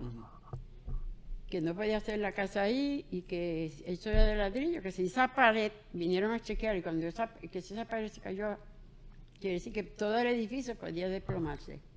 Entonces no me dieron permiso, perdí los 6,000 pesos. Ya 6,000 pesos antes, ahora no es nada, pero antes era mucho tener 6,000 pesos en aquel tiempo. Entonces cuando se me fue, perdí ese dinero. Aún mi cuñado, mi yerno estaba trabajando en San Juan, él era, lo pusieron, él era secretario de comercio, pero tenía amistad con otro que se ocupaba de las construcciones del gobierno, que tú no podías hacer una construcción porque fue en el 85, que no podíamos fabricar si no era a prueba de ciclón, de temblores de tierra, para el 85. Entonces el yerno mío me dijo, doña Gladys, como no le aceptan ese edificio para la panadería, yo voy a conseguirle a un amigo mío que sabe hacer el plano, que te haga un plano a prueba de que como se hacen ahora, y que te haga el plano con la casa arriba.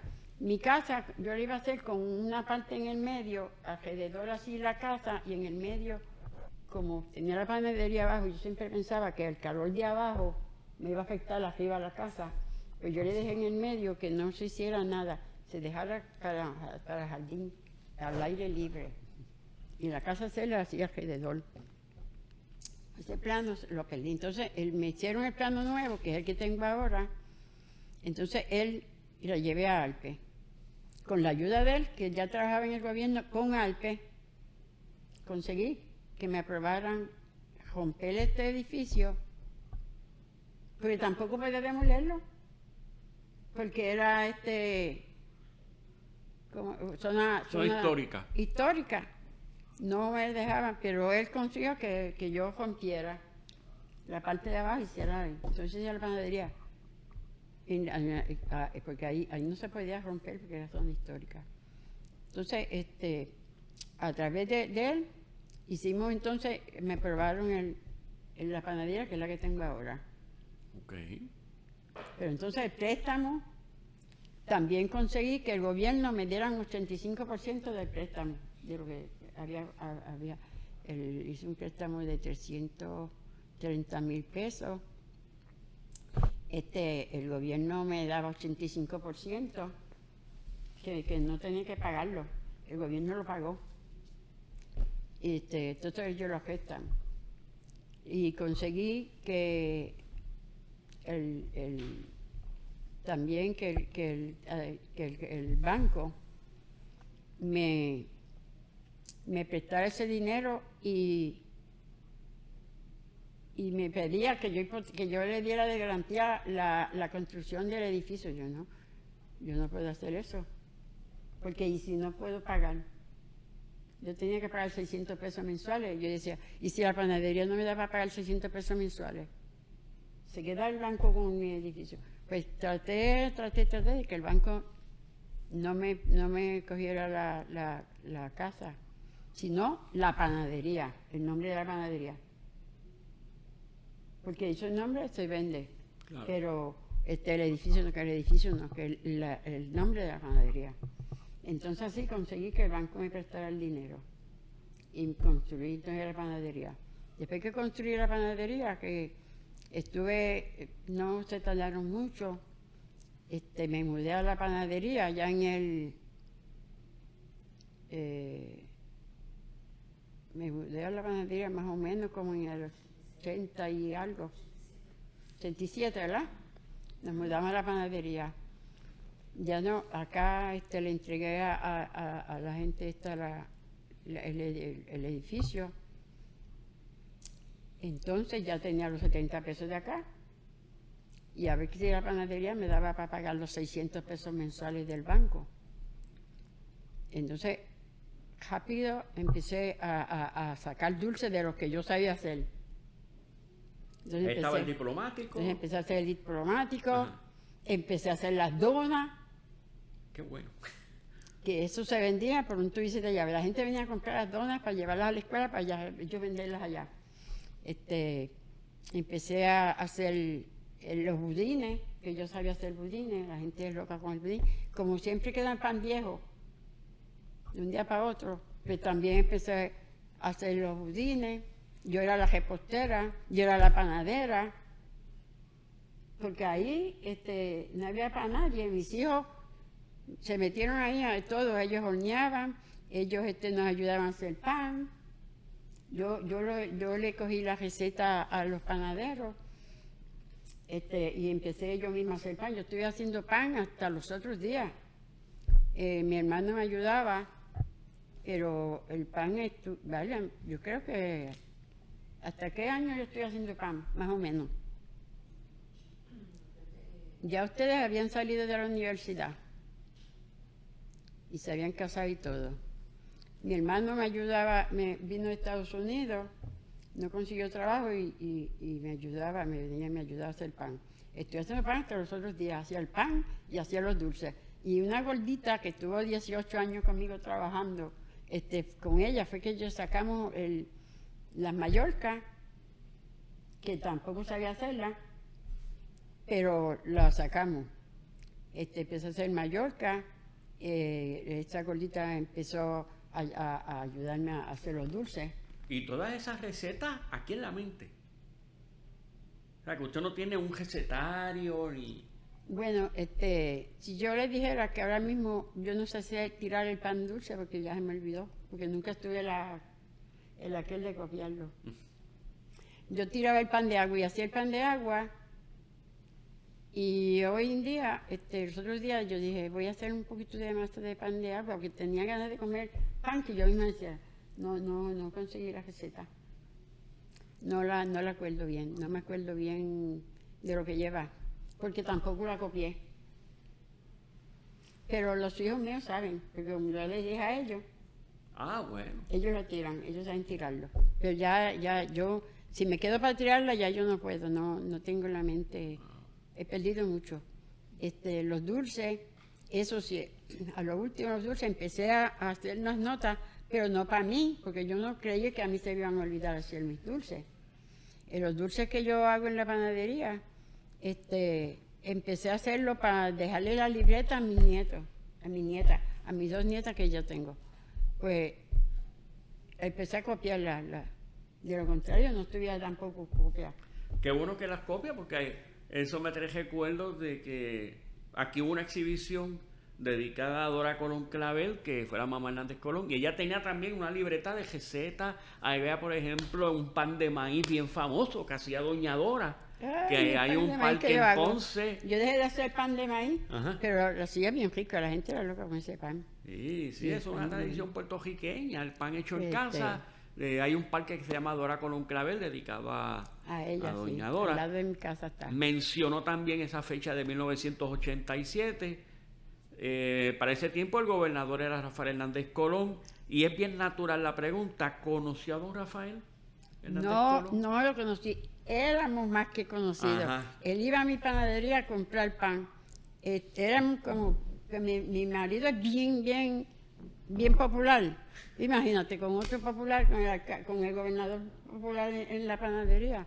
Y él iba a comprar el pan a los nenes de él, desde ellos chiquitos. Desde que yo abrí la panadería, ya nadie conocía mi panadería.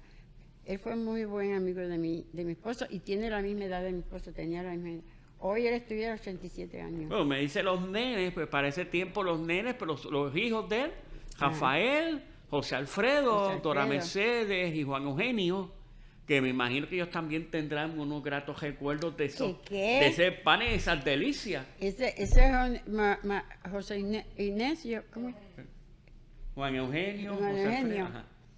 Pero él tiene un apodo. El Tigre. El Tigre. El Tigre ese va a mi casa todos los días, yo digo. Él es loco con un dulce que yo también me lo saqué, que son napolitanos. Y le puse napolitano porque yo lo traje más de un viaje que di a Nápoles. Y comí ese dulce allá y le puse a mi dulce napolitano.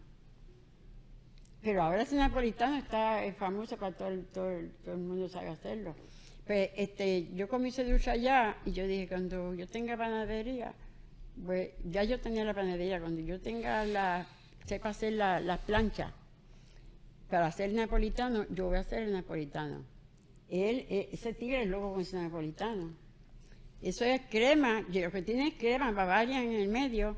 Son unas chapitas de Bavarian con hojaldre. Entonces, a la parte de arriba del hojaldre le hice unas líneas así. Y un día hice un garabato y me salió. Y quedan bien bonitos, con el garabatito ese. Es que usted fue a Nápoles, o sea, usted ha viajado también. Yo viajé mucho. Yo dejaba a los nenes y me iba a viajar cuando estaba en esos estrés que me daba como me sentía como que el mundo se me iba a acabar y yo dije no, yo no me voy a derrumbar, me voy a viajar para quitarme todo ese peso de encima. Y fui ahí. También traje un dulce bien bueno cuando fui a Suiza, pues, allá tenían el hojaldre así y tenían guayaba y encima le habían echado queso. Y yo dije, yo compré ese dulce y yo dije, espérate, yo voy a hacer ese dulce, pero no lo voy a hacer así, que todo el mundo sepa lo que hay, porque yo vine y me traje la receta. Pero cuando yo vine acá, estiré la masa, le puse adentro queso, le puse la guayaba, le puse queso, pero le añadí lo que más me gusta a mí, las almendras. Él no tenía almendras, pero yo le puse almendras.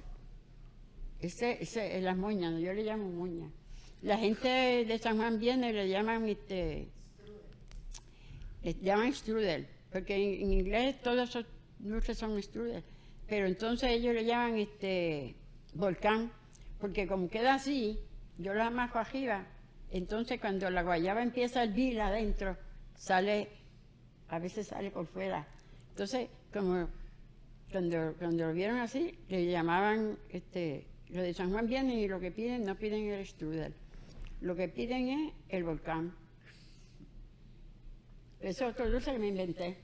No, yo tengo una trajera de dulce. Sí, porque yo lo que veo que está, lo que aprendió con su mamá, más lo que ha ido descubriendo en sus viajes aventureros como una versión boricua de Indiana Jones, y ha descubierto, o sea, que usted donde va, veo ese dulce y dice, espérate, si eso lo hicieron ahí, yo también. Yo lo hago.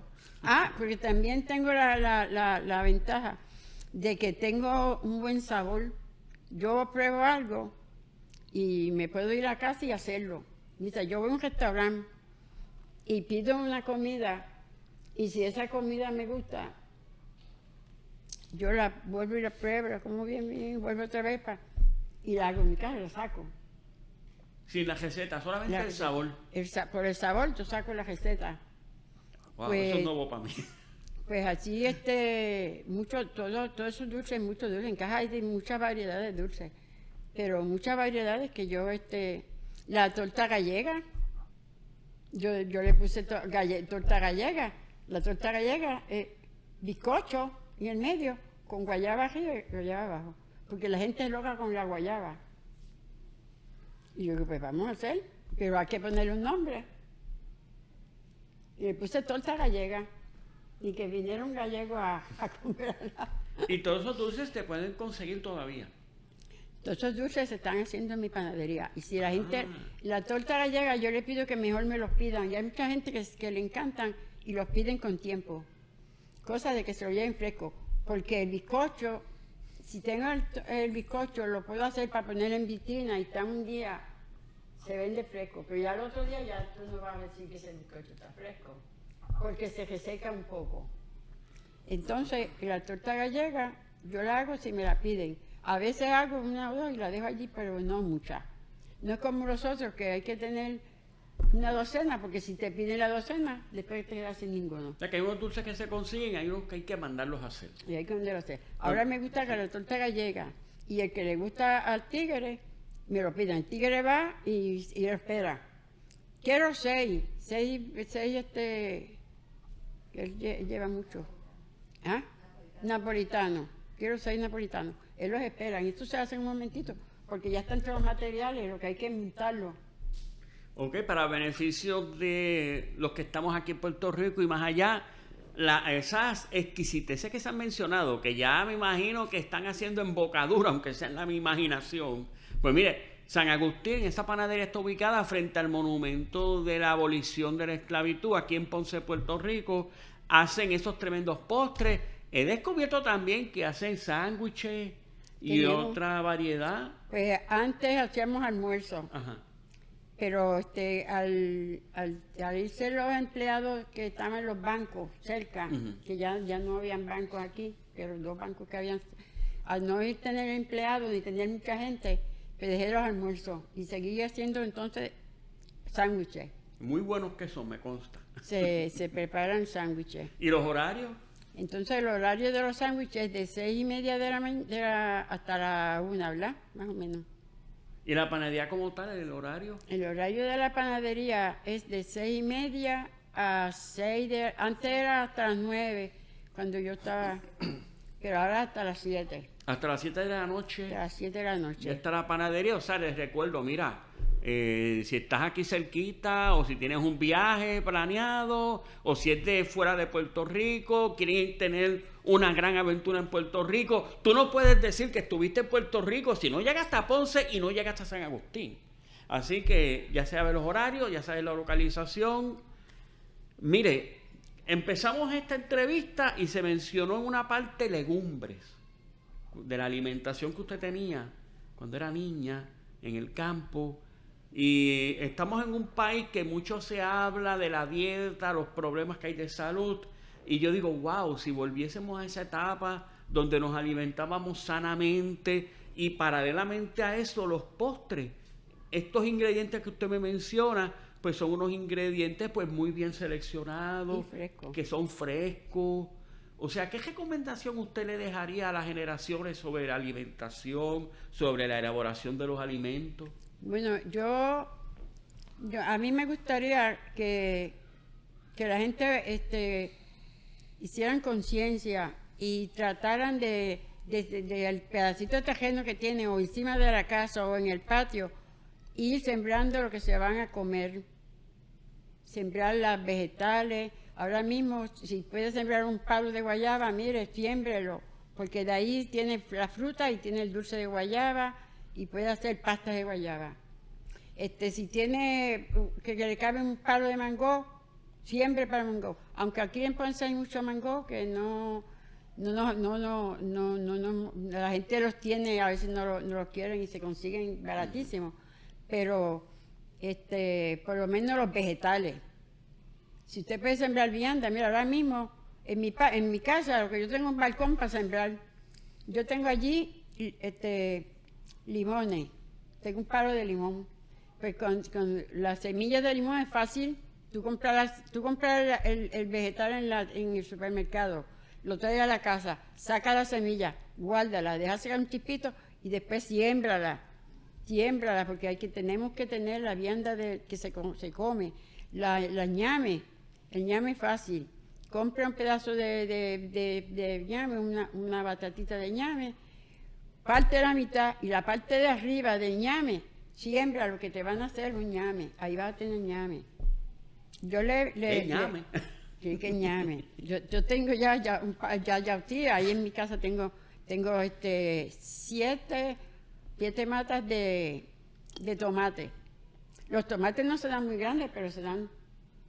Pimiento, siembre pimiento, los ajíes, siembre la lechuga. Todas esas son semillas que usted puede comprar y sembrarlas en la casa. Hacer su huerto casero, no tiene que hacer mucho.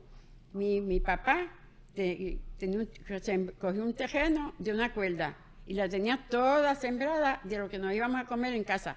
Toda la vianda que en mi casa se comía, ahí era que se daba. La calabaza se da en donde quiera. Pues siembre calabaza, si eso es el alimento más rico que hay. Hace dulce de calabaza, flan de calabaza, pan de calabaza. La calabaza es riquísima, se puede hacer con tortitas de calabaza, sopa de calabaza. Y la calabaza de donde quiera. Pues yo lo que exhorto es que abran los ojos, siembren lo que puedan, que traten de sembrar, porque este mundo se está poniendo duro. La cosa está poniendo fuerte y hacer un huerto casero, eso es lo mejor y lo más importante. Estoy como el que está en el Canal 6, el que hace de todo en el Canal 6, que siembra y Douglas Candelario, ese también él insiste. Ahora mismo, en esta semana, una señora lo presentó, no sé si es de este año o hasta hicieron de años atrás, pero es después del ciclón que ella hizo. Encima de la casa tiene plátano, tiene eso está bellísimo. Allí tenían palos de China que todavía le están echando China. Esos palos los sembró después del ciclón de María. En la casa cogió unos cantos de madera así, los llenó de tierra, mandó a que compró un trozo de tierra y lo tiene de arriba trepado en la casa. Allí ella tiene de todo, tiene limones, china, tiene de todo lo que se va a comer en la casa. Tenía un pedazo bastante grande de lechuga. Y tenemos que hacerlo porque las cosas están poniendo feas. Puerto Rico va a tener un tiempo como hubo una vez que hubo una escasez de todo. Yo me recuerdo, yo era niña, pero me acuerdo de esa vez cuando los vecinos iban a mi casa para que papi le diera de lo que teníamos para comer porque no tenían ellos nada que comer. Fue bien fuerte en el 45. Vamos a tener que aprender mucha autosuficiencia, pero más que eso, mucha sana convivencia. También eso es importante. Y que se ha perdido. Sí, wow. Usted que vivió ese Puerto Rico de cuando estaba en la Junta, el Puerto Rico de cuando llegó a Ponce, que Ponce la cautivó, el Puerto Rico de hoy, Viendo ese transcurso de esos diferentes Puerto Rico, ¿qué opinión tiene o análisis y recomendaciones? Es bien triste lo que yo veo hoy en día. No, en aquel tiempo había más amistades. Todo el mundo era una familia. Todo el mundo era una familia. La primera vez que te vio, te saludó y ya es como de familia. Nos llevábamos bien, nos compartíamos, pero ya en Puerto Rico ni se comparte, no hay amistad, no hay sinceridad, no hay amor. No es como antes que tú llegabas a la calle y veías a fulano, ay, te echaba los brazos, y cómo estás, y tu familia, y te tengo que ayudar, y tú le ayudabas, tú le buscabas, pero ahora la gente vive su vida, Puerto Rico está, yo no digo Ponce nada más, yo mencionaría a Puerto Rico completo. No, los padres no se ocupan de los hijos, de enseñarles que la vida no es tan fácil como ellos se creen. Ahora mismo, antes los niños desde pequeños aprendían a saludar a la gente, a querer a la gente. Veían un mayor y con esa cosa que ellos venían y lo saludaban y era como una familia. Ahora no, ahora muchos no saben saludar, son malcriados, no comparten, no saben compartir. Por eso es que hay tanta maldad y tanta cosa. Es que hemos perdido mucha, no hay moral. Ya hoy en día no hay moral. Me da mucha pena. Pero ya no podemos vivir la vida que vivíamos antes, que todo el mundo era una familia y nos protegíamos unos a los otros. Ahora no, ahora el hombre está pendiente que si aquella nena está sola, que irle a pasarle la mano. No, hombre, no, antes no se veía eso. Yo me recuerdo que yo cuando niña le ayudaba a mi papá a llevar los cigarros. A la parte, había una tienda que el señor no podía bajar del campo arriba. Y yo, nena, me recuerdo que subía allá arriba. Y ahora mismo yo digo, ¿por cuánto yo, sola mujer, me atrevo a subir esa carretera sola? Y antes yo lo hacía de nena. Y tú no veías que ningún caballero te decía nada. Tú no encontrabas, si acaso te encontraba a un hombre o un muchacho con mucho respeto, te saludaban y seguían su camino. Ahora no, ahora tú no puedes sacar a la calle a nadie porque no hay moral, ya no sé. Es que no se siembra la moral tampoco en la casa. Los niños hoy en día no están aprendiendo a amarse, amar y amarse unos a los otros y a comportarse. Yo le agradezco la sinceridad, le agradezco esta escuela de amor porque noto que su papá y su mamá fueron grandes, por lo que usted me dice, del mismo modo que me hace dar gracias por lo que mi mamá y mi papá significaron en mi vida, y creo que es una gran escuela de valores. Y en esa misma línea de valores, ¿qué usted recomendaría a personas que quieran comenzar una empresa como usted de panadería o cualquier otro oficio? Pues primero que nada hay que pensar, hoy en día también tenemos muchos problemas con el gobierno. El gobierno dice que ayuda, pero no ayuda. Cuando tú vas, ahora mismo mi hijo quiere poner otra panadería en otro sitio y yo digo, piensa que no tienes la ayuda del gobierno como antes. El gobierno dice que ayuda, pero no está ayudando como se debe. Tenemos el problema en el gobierno que antes no lo había. Cuando yo hice monté mi panadería, yo nunca vi a ningún sanidad venirte a ti a chequearte semanal tu panadería. Tú sabías que tenías que tenerla limpia, tú sabes que tienes que tener que ser responsable, porque son alimentos que no se pueden dañar. Pero que te vengan a ti te amenazan y están encima de ti, como si tú no tuvieras las cosas al día, las reglas. Entonces están ahí, que es una multa, que es una multa. El gobierno hoy en día está por sacar y sacar y sacar. No es como antes. Antes si venía alguien del gobierno, venía uno de sanidad, te chequeaba, estaba todo bien, ok, se iba. No te estaba amenazando hay que darte una multa de 100 pesos, porque mira, tienes eso ahí así, que te voy a dar un chance que la saques, pero si no lo sacas, es una multa de 1,000 pesos.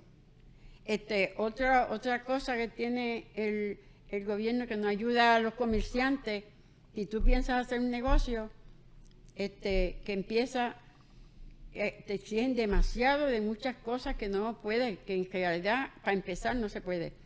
Primero tú tienes que empezar es pensar que tienes que saber lo que vas a hacer.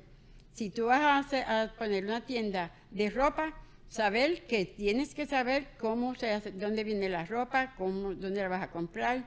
No decir, ay, vamos a una tienda de ropa y cómo vas a comprar la ropa. Voy a poner un kiosco de Maví. Pero tienes que pensar, primero, ¿sabes hacer el Maví? Porque no es lo mismo. Ay, pues yo hago el Maví, que me traigan el Maví, yo lo vendo. No, tienes que aprender a saber el Maví. Si vas a poner una panadería, tienes que primero aprender a bregar con el material qué materiales se usan en esa panadería. Porque yo aprendí desde muy chiquita a los materiales que se usaban para hacer pan. Para hacer, pues mi mamá hacía pan en mi casa. Hacer dulce. Si vas a poner una panadería, que tienes que pensar que tienes que tener los materiales siempre al día, limpios.